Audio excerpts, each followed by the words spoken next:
আসসালামু আলাইকুম। যারা চিন্তা করতেছেন স্টুডেন্ট ভিসায় দেশের বাহিরে খুব চিলে থাকবেন, ভিডিওটা তাদের জন্য।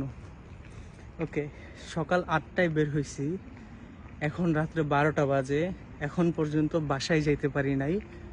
স্টিল আমি বাসার রাস্তায় হাঁটছি বাসার দিকে যাওয়ার জন্য। হ্যাঁ, তো আমরা এখন দেশে থাকলে কি করতাম?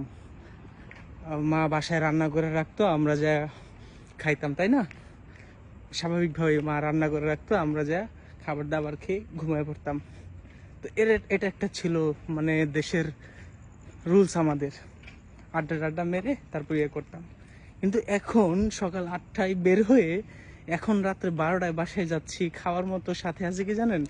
এই যে নুডলস, এটা হচ্ছে সঙ্গী। কারণ দোকানপাট কিচ্ছু খোলা নাই, এমন টাইমে কাজ শেষ বা সব কিছু শেষ হয়, কোনো কিছু পাওয়া যায় না।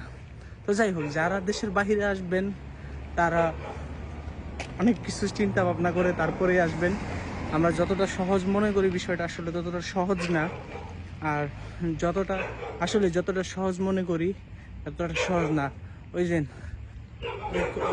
সময় খারাপ থাকলে কুকুরও চিল্লায় বলে সব ঠিক আছে, ঠিক আছে না?